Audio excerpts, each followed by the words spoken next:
hello. So there are kids screaming outside, so we can pretend like we do not hear them. Yes, good for us. And a few of my friends mentioned about my accent and how it sounds very not me and very almost pretentious. I'll try my best to maintain it the way I speak in person, but this is how I speak to myself. At least I'm trying to speak to myself so that I can improve. I can have different type of accents. Even when I'm learning any other new language, I try my best to be able to inculcate the accent of that particular language. There will be a few videos from now that shows all the things from yesterday and today. Good morning. I have a CIE presentation today.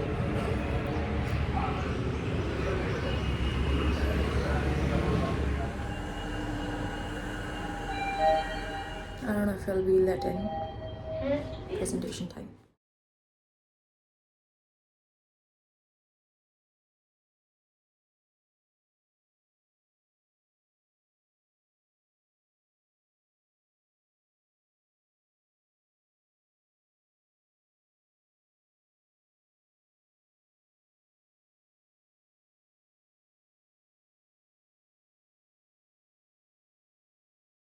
Probably say that, oh, you have all the answers. People are struggling because they do not have answers for a lot of things. But when I already have answers, what is stopping me from taking action? And that is what I want to talk about, as to how, even though you're self-aware, even though you're aware about your position, even though there are a lot of factors that you have already calculated in your mind, it's still really hard when it comes to taking that first step. And sometimes it's you can get really motivated and you can actually take on that first step, but at the end of the day you realize that that was just a very 3 a.m. motivation kind of thing and not something that is long lasting. The issue I think that comes is when I am not thinking about the present and I'm trying to think about the time, which can work for some people, but it does not work for me because the perception of time is really difficult for me to process, and I think it is very difficult for a lot of us to also process. So this is us right now, and this is our past, and this is our present, right? And to be honest, nothing but right now exists, and it is really hard to wrap our mind around because we, even in the language of English, even in a lot of different languages, we still use past, present, and future tenses, right? So we need to stop overestimating today and underestimating 1 year from now, 5 years from now, and 10 years from now. Because let's not think about consistency right now. Because if I am starting my journey thinking about being consistent for the next 365 days, or for the next 60 days, or for the next 2 weeks, it's still going to be super hard for me to keep it up. So there's this really amazing video that I saw on Instagram, which was talking about how we can be consistent over time, and this really helped me, even though a lot of other advices just go over my head. Even though I understand it, it is hard for me to retain it, and when I am about to take the wrong step that would mess up my consistency, I'm not able to recall them at that period of time. But this is something that I think I'm starting to inculcate into my life, and that is that I will not give up today. So it can be any other day, it can be, some day in the future, it can be any day. I've already messed up in the past. It does not matter. You do not have control over your past. Even though you dwell upon it, even though you can do as much counterfactual thinking in terms of what happened in the past, one thing is for sure: you cannot control your past. And one thing is also sure, that you cannot control your future from now. You can redirect your future based on the action that you are going to be doing today. These are the things that you take on step by step and not on the day one. And one thing you need to remember is, today is not the day that I give up. Today will not be the day that I mess up my diet, my fitness, my mental health, the way I think about myself, etc. One more really good debate that happens, for a lot of people in their minds is that when do I accept myself and when do I start changing myself? So it is about accepting the things that you cannot control right now, which is, let's say, I'm not able to control the way my body changes its weight just today, every second. That is not in my control. But the next 1 month and the way I perform, the way I move, the way I eat controls my weight. So it is about accepting the fact that I am this particular person. It is about accepting the fact that it cannot be controlled right now and I cannot do something that will drastically change me in a day, because a lot of people want to change in a day. I'm just tired of even being tired. Even the thought of feeling tired makes me tired. So to sum it all up, all I wanted to say was, let's try to improve things from today. Therapy also, I wanted to work on every single factor, every single thing at the same time, which again, it is good in terms of, you acknowledging that you have certain flaws, you acknowledging that there is some setbacks in who you can be and you're the best version of yourself. But again, working on all of them at the same time does not work out at all. We are not even talking in the long run.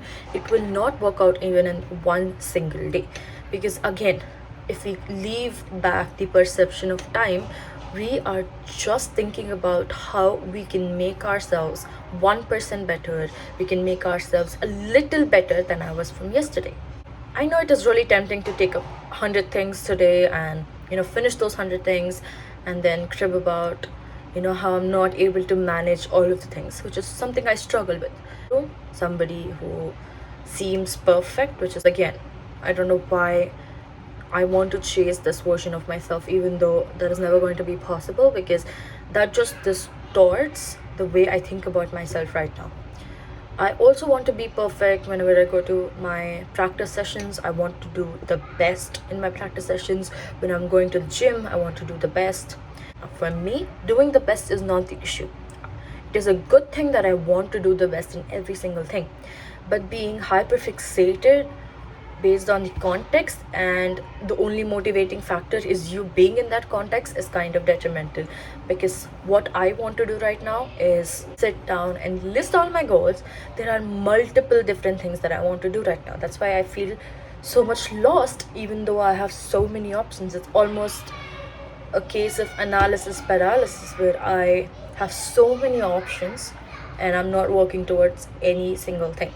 There was this one thing that we learned in business studies in 12th standard, which spoke about managers and how they manage their businesses, their companies, and they said that a manager who tries to manage everything ends up managing nothing. So I'm becoming that manager, and I'm very much that manager, and I'm pretty sure most of the people also know this. Awareness is not the issue here. Whenever I'm trying to learn about something, whenever I'm trying to understand a new concept, there's always this one point that says awareness. And I think most of us individually have reached the point of awareness that we have to be in. So awareness is not the issue for us. It is not the issue that you do not know where you're standing or what you are feeling. It is about what step you're willing to take without considering the perception of time. Just consider what you can do to be better than yesterday. Yes, so there's one more quote that I saw which genuinely made me feel much compassionate towards myself, which is that I will be the youngest I've ever been. So this will be the youngest I will ever be in my entire life. So I have to be much more compassionate towards myself. I know these things are very easy when I'm just talking about it, but when it comes to putting it into action, it is really, really difficult. So I think we need to start by completely getting the perception of time away. I understand in terms of accountability, you need to keep a track of how you're doing things.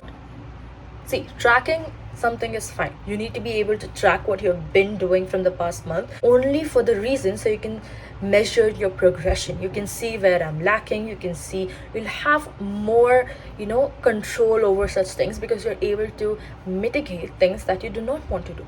But when it comes to you focusing on something, let's say 1 year from now, I want this body, I want to look like this, I want to be like this, I want to, present myself in a certain way, that will be really, really difficult. So I think, especially for me, perception of time is my enemy. And that is one thing I would want to work on. And the tip of today that I would want to give, and the one that even I'll be restarting again, is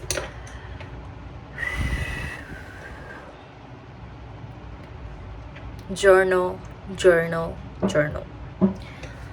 I know this is something that you've always heard about. This is something that is not new to you, but keeping a book with you and just jotting down whatever you feel is actually really helpful. It almost provides a catharsis to you and to your emotions, and you can even, it's basically a way of venting out your emotions. It's basically a way of removing your frustration onto the paper.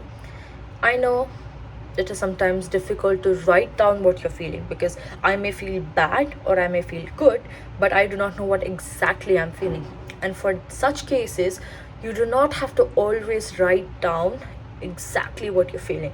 So there's this one thing that I always used to do, was, I'll just show it.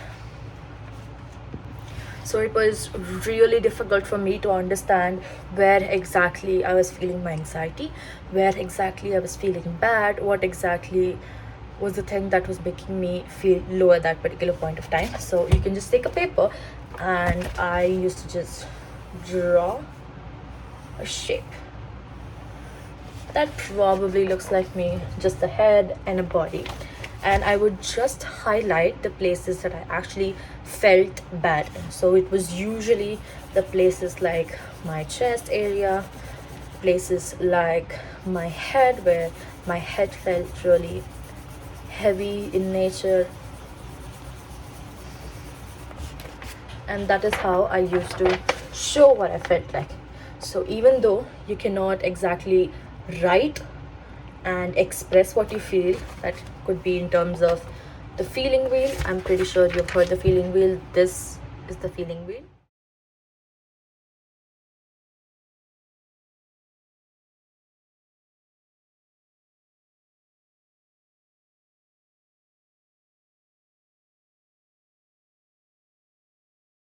Always do this. You can always draw more things if you would prefer that. Let's say I'm drawing my hand. It doesn't have to be very artistic in nature.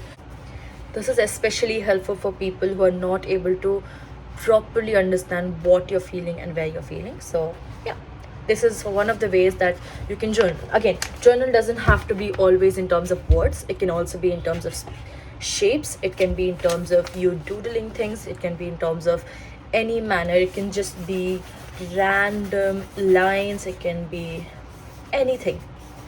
It doesn't have to be words, right?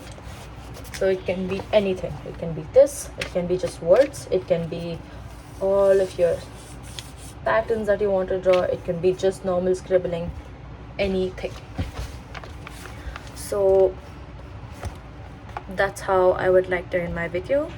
Thank you so much for being here today, and bye bye.